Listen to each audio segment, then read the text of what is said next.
வீட்டில் வயசானவங்க இருக்காங்க. அப்பா, அம்மா, தாத்தா, பாட்டி திடீர்னுட்டு உடம்பு சரியில்லாமல் போகும். ஹாஸ்பிட்டல் எமர்ஜென்சி நீட்ஸ் தேவைப்படும். அதுக்கு ஒரு ஃபியூ லேக்ஸ் கையில் வச்சுருக்கேன். 3-4 லேக்ஸ். அல்லது நான் ஒரு காரோ பைக்கோ வாங்க போகிறேன். ஆனால் இன்னும் மாடல் நான் முடிவு பண்ணல. பயங்கரமான ஆராய்ச்சியில் இருக்கேன். மேபி 3-4 மந்த்ஸ் நான் முழுக்க நான் பார்த்துட்டு அப்புறம் தான் வாங்க போகிறேன். அதுக்கு கையில் கொஞ்சம் அமௌண்ட் இருக்குது. ஒரு வீடு வாங்க போகிறேன். கையில் டவுன் பேமெண்ட்டு கட்ட போகிறேன். எல்லாம் முடிவாயிடுச்சு. பட் ஸ்டில் 3-4 மந்த்ஸ் ஆகும், இல்லை 5-6 மந்த்ஸ் ஆகும். அதே போல் ஸ்கூல் படிக்கிற குழந்தைங்க இருக்காங்க. 2 குழந்தைங்களுக்கு வந்து டேர்ம் ஃபீஸ் கட்டணும். 2 பேருக்கும் ஒரு 50,000 1 லட்சமோ இல்லை ஒரு 1.25 லட்சமோ. இன்னும் டேட் கிளியராக தெரியல.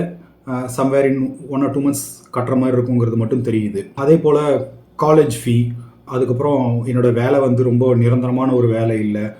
ஒரு எமர்ஜென்சி ஃபண்டு மாதிரி ஒன்று வேணும். மாதம் எனக்கு ஒரு 50,000 ரூபா செலவாகுது.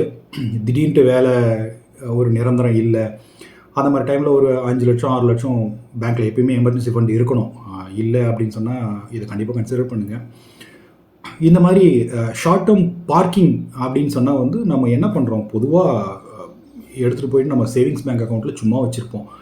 ஏன் அப்படின்னா, ஃபிக்ஸ்ட் டெபாசிட்னா அட்லீஸ்ட் 6 மாதம் நீங்கள் வந்து அதை லாக் பண்ணி வைக்கணும், அல்லது 1 வருஷம் வந்து நீங்கள் லாக் பண்ணி வைக்கணும். அது நம்ம நடுவில் கட் பண்ணோம் அப்படின்னு சொன்னால் அதுக்கு ஒரு பெனால்ட்டி கட்டுற மாதிரி இருக்கும். ஒரு 0.5% அந்த மாதிரி பெனால்ட்டி கட்டுற மாதிரி இருக்கும். அதனால் நம்ம என்ன செய்வோம்னா, ஒரு 2.5% 2.25% சேவிங்ஸ் பேங்க் அக்கௌண்ட்லேயே நம்ம வந்து போட்டு வைப்போம். பட் பொட்டன்ஷியலி அந்த பைசா ஒரு 7% வரைக்கும் இன்ட்ரெஸ்ட் கிடைக்கிறதுக்கான சாத்தியக்கூறு இருக்குது. அப்படின்னும்போது நம்ம அந்த அவென்யூ கண்டிப்பாக பார்க்கணும். கரெக்டுங்களா? இந்த இடத்துல தான் நமக்கு லிக்விட் ஃபண்ட்ஸ் அப்படிங்கிறது யூஸ் ஆகும். சரி, லிக்விட் ஃபண்ட்ஸ் அப்படின்னு சொன்னால் இது வந்து சேஃபா அப்படின்னு கேட்டால், இது அப்சல்யூட்லி சேஃப் அப்படின்னு சொல்லிட்டு ஸ்டாம்ப் அடித்து கொடுக்க மாட்டாங்க. உங்களுக்கு எஃப்டி அப்படின்னு சொன்னால் அந்த ரிட்டர்ன்ஸ் வந்து ரொம்ப கையில் கிளியராக எழுதி கையில் கொடுத்துருவாங்க. ஆனாலும் இது கிட்டத்தட்ட உங்களுடைய எஸ்பிஐயோ இல்லை ஐசிஐசியோ என்ன ஒரு ஃபிக்ஸ்டு டெபாசிட் கொடுக்குதோ கிட்டத்தட்ட அந்த ரிட்டர்ன்ஸ் இதில் மோஸ்ட்லி வரும். சரி, ஃபிக்ஸ்ட் டெபாசிட்லேயே நம்ம போட்டுடலாமே. எதுக்கு லிக்விட் ஃபண்ட்ஸ்? ஃபிக்ஸ்ட் டெபாசிட்டோ வந்து லிக்விட் ஃபண்ட்ஸ் வந்து சேஃபா அப்படின்னு கேட்டால் என்னை பொறுத்த வரைக்கும் அது சேஃப் நான் சொல்லுவேன். ஏன் அப்படின்னா, இது ஒரு கண்டாமுண்டா ப்ரைவேட் பேங்க் கிட்டே நீங்கள் போயிட்டு இன்வெஸ்ட் பண்ணுறீங்க அப்படின்னு சொன்னால் உங்களுடைய காசை எங்கே போய் அவங்க இன்வெஸ்ட் பண்ணி உங்களுக்கு அந்த ரிட்டர்ன்ஸை கொடுக்குறாங்க அப்படிங்கிறது உங்களுக்கு தெரியும். Complete black box. ஆனால் லிக்விட் ஃபண்ட்ஸ் பொறுத்த வரைக்கும் அவங்களுடைய ஃபேக்ட் ஷீட்டில் ரொம்ப கிளியராக இருக்கும். ஏன்னா ஃபினான்ஷியல் லெசனில் பாடம் உங்களுடைய காசு எங்கே போகுது, ஒரு சிட் ஃபண்டில் போடுறேன், ஒரு நகைச்சீட்டு போடுறேன், எதாக இருந்தாலும் நம்முடைய காசை அவங்க எங்கே எடுத்துகிட்டு போய் இன்வெஸ்ட் பண்ணுறாங்க அப்படிங்கிறத ரொம்ப கிளியராக நீங்கள் எப்பயுமே தெரிஞ்சுக்கணும். இது தெரிஞ்சிருச்சு அப்படின்னு சொன்னால் இந்த ஸ்கேம்லேயோ எங்கேயுமே போய் நீங்கள் மாட்ட மாட்டீங்க. அதிக வட்டிக்கு போயிட்டு ஆசைப்படுறது எல்லாமே. இப்போது ஒரு எஃப்டியில் போடுறீங்க அப்படின்னு சொன்னால் ஹெச்டிஎஃப்சி இல்லை எஸ்பிஐ இல்லை ஐசிஐசிஐயில் கண்டிப்பாக இது சேஃப் தான். ஏன்னா தே கேனாட் ஃபால். ஆர்பிஐ ரொம்ப கிளியராக வந்து அதில் சொல்லுது. ஏன்னா கம்ப்ளீட் நம்மளோட எக்கனாமியும் வந்து ஆட்டம் கண்டணும். ஏதாவது பிரச்சனை அப்படின்னா கூட அவங்க உள்ளார குதித்து சேஃப்கார்ட் பண்ணிவிடுவாங்க. ஆனால் ஒரு சின்ன பேங்க்கில் நீங்கள் போய் இன்வெஸ்ட் பண்ணுறீங்க, சொல்கிறான் ஒரு 2% இல்லை 3% அதிகமாக கொடுக்குறேன் அப்படின்னாலும் கூட போய் இன்வெஸ்ட் பண்ணும்போது ஆர்பிஐ சொல்கிற அந்த டிஐசிஜிசி அது கீழே வரல அப்படின்னு சொன்னால் உங்களுடைய பைசாவுக்கு கேரண்டி கிடையாது. இந்த லிக்விட் ஃபண்ட்ஸ் வந்து எங்கெங்கெல்லாம் இன்வெஸ்ட் பண்ணுறாங்க அப்படிங்கிறத நீங்கள் பார்த்தீங்கன்னா ரொம்ப ப்ராட் கிளாசிஃபிகேஷனில் T-bills, commercial paper, certificate of deposit, NCDs ரொம்ப மினிமலாக இருக்கும். ரொம்ப பெரிய வார்த்தையாக இருக்கே, இதெல்லாம் என்னது அப்படின்னா ஒன்றா பார்ப்போம். கமர்ஷியல் பேப்பர்ஸ் அப்படின்னா என்னங்க? கம்பெனிஸ் அவங்களுடைய ஒர்க்கிங் கேபிட்டல்னு சொல்லுவாங்க. இப்போது சம்பளம் கொடுக்கணும், வித்தின் 30 டேஸில் வந்து ஏதாவது ஒரு நீட் இருக்குது, 2 மந்த்ஸில் ஏதாவது நீட் இருக்குது. அந்த மாதிரி டைமில் கமர்ஷியல் பேப்பர்ஸ் வந்து இந்த ஷெட்யூல் கமர்ஷியல் பேங்க்ஸ் வந்து இதை வந்து கொடுப்பாங்க. கமர்ஷியல் பேப்பர்ஸ் யாரெல்லாம் வாங்குவாங்க அப்படின்னு பார்த்தீங்கன்னா, இன்ஸ்டிடியூஷன் இன்வெஸ்டர், அதாவது மியூச்சுவல் ஃபண்ட்ஸ் வாங்குவோம். அதாவது நம்ம கொடுக்குற காசு தான் வந்து அங்கேருந்து வாங்குவாங்க. அதே போல் இன்சூரன்ஸ் கம்பெனி வாங்குவோம், பென்ஷன் ஃபண்ட்ஸு, அதுக்கப்புறம் பேங்க்ஸ், இதெல்லாம் வந்து இந்த கமர்ஷியல் பேப்பர்ஸ் வந்து ஜென்ரலாக வாங்குவாங்க. இதே மாதிரி இண்டிவிஜுவல் இன்வெஸ்டர்ஸும் கமர்ஷியல் பேப்பர்ஸை தாராளமாக வாங்கலாம். ஆனால் எனக்கு தெரிஞ்சு அது மினிமல் அமௌண்ட் யூ நீட் இருக்கு இல்லைங்களா, அது வந்து 5 லட்சத்துக்கு மேலே தான் அப்படின்னு நினைக்கிறேன். கமர்ஷியல் பேப்பர்ஸ் ஒரு இண்டிவிஜுவல் இன்வெஸ்டர்ஸால் வாங்க முடியும். இது வந்து சேஃபா அப்படின்னு கேட்டிங்கன்னா இது சேஃப் தாங்க, ரிலேட்டிவ்லி சேஃப். ஏன் அப்படின்னா ஒரு கம்பெனி வந்து கமர்ஷியல் பேப்பர் வந்து தன்னுடைய ஒர்க்கிங் கேபிட்டல் லிமிட்டை விட 50% மேலே அவங்க வாங்குறாங்க அப்படின்னு சொன்னால் பேங்க்ஸ் வந்து அதுக்கு கிளியரன்ஸ் கொடுக்கணும். அதுக்கு நிறைய set of rules and regulations வச்சுருக்காங்க. அதனால் இது வந்து ரொம்ப ஈஸியாக சட்னு வந்து ஏமாற்ற முடியும் அப்படிங்கிறது இல்லை. இது வந்து அதோட அந்த டியூரேஷனும் ரொம்ப ஷார்ட் அப்படிங்கிறதுனால இதில் வந்து ரொம்ப வாலட்டிலிட்டிலாம் இருக்காது. சிடிஸ் என்று சொல்லக்கூடிய சர்டிஃபிகேட் ஆஃப் டெபாசிட்ஸ், இதுவும் பார்த்தீங்கன்னா ஒரு ஃபிக்ஸ்டு இன்கம் இன்ஸ்ட்ருமெண்ட். இதுவும் ஆர்பிஐ கீழே வருது. இது ரொம்ப ரெகுலேட்டட். இப்போது ஒரு கம்பெனிஸ் வந்து அவங்களுடைய ஷார்ட் டேர்ம் அதோட மெச்சூரிட்டி டென்யூர் வந்து 1 to 3 years அப்படிங்கிற மாதிரி இடத்துல வந்து சிடிஸ் வந்து அவங்க யூஸ் பண்ணுவாங்க. சரி, நம்ம ஒரு எக்ஸாம்பிள் பார்க்கலாம். இங்கே பார்க்குறது பராக் பாரிக் லிக்விட் ஃபண்ட்ஸ் உடைய போர்ட்ஃபோலியோவில் என்னென்னலாம் வச்சுருக்காங்க.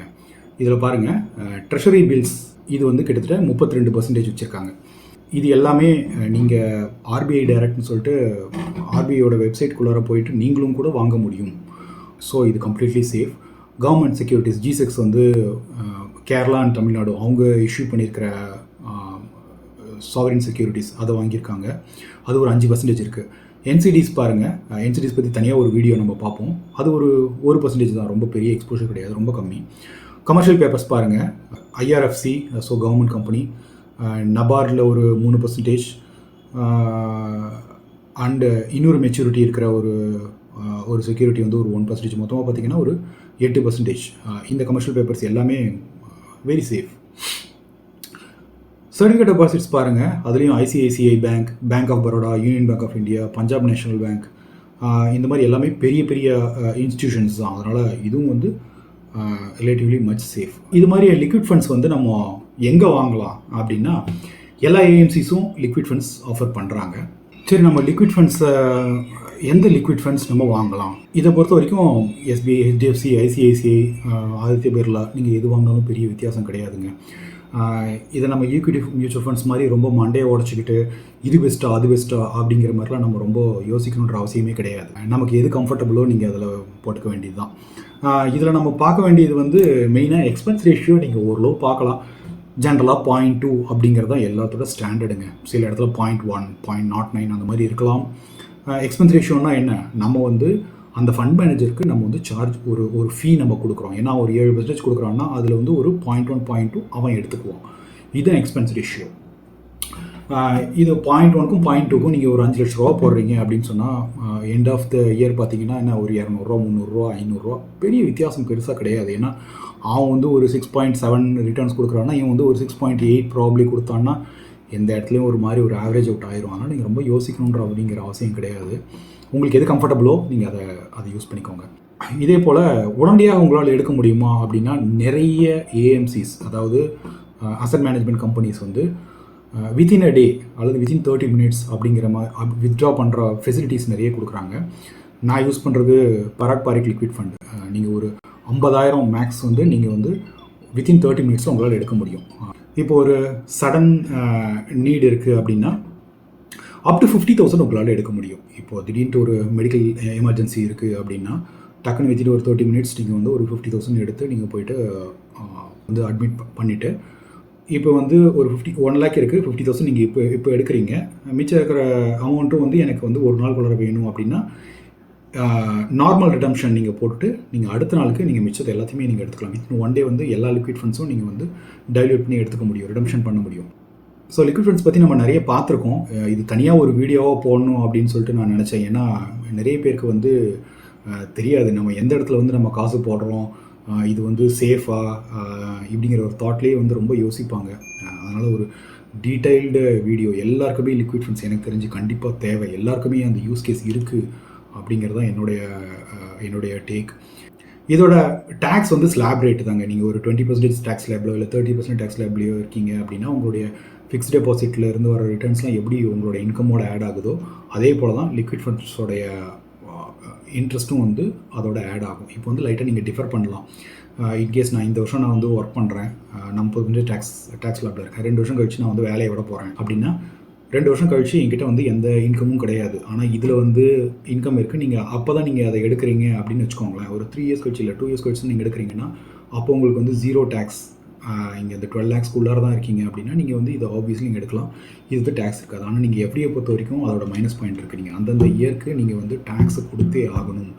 அதனால இப்போ வந்து ஒரு ஃபயர் கான்செப்ட்ல நீங்க போறீங்க. ஒரு லிக்விட் ஃபண்ட்ல நீங்க வந்து இப்போதைக்கு வந்து நான் அத பார்க் பண்ணிட்டு நான் அப்புறமா எடுத்துக்கலாமா அப்படின்னா, ஆப்வியஸ்லி டாக்ஸோட நெட்ல இருந்து நீங்க தப்பிக்க முடியும். அந்த மாதிரியான இன்ஸ்டன்ஸும் நீங்க தாராளமா யோசிங்க. இத பத்தி வேற ஏதாவது டவுட்ஸ் இருந்தது அப்படின்னா வந்து கமெண்ட் செக்ஷன்ல போடுங்க. கண்டிப்பா நான் ரெஸ்பாண்ட் பண்றேன். வேற ஏதாவது டாபிக்ஸ் ஏதாவது வேணும் அப்படின்னாலும் நீங்க வந்து சொல்லுங்க. We will talk. Liquid funds பத்தி உங்களுடைய ஃப்ரெண்ட்ஸ், நெய்பர்ஸ், ரிலேட்டிவ்ஸ் யார் யாருக்கெல்லாம் தேவைப்படுதோ கண்டிப்பாக இந்த வீடியோ ஷேர் பண்ணுங்கள். ஏன்னா நிறைய பேர் லிக்விட் ஃபண்ட்ஸ் யூஸ் பண்ணுறதில்ல. என்னோட எக்ஸ்பீரியன்ஸில் கண்டிப்பாக யூஸ்ஃபுல்லாக இருக்கும்னு நினைக்கிறேன். Like, share and subscribe. திரும்பவும் இன்னொரு வீடியோவில் பார்ப்போம். தேங்க்யூ. Good day. பாய்.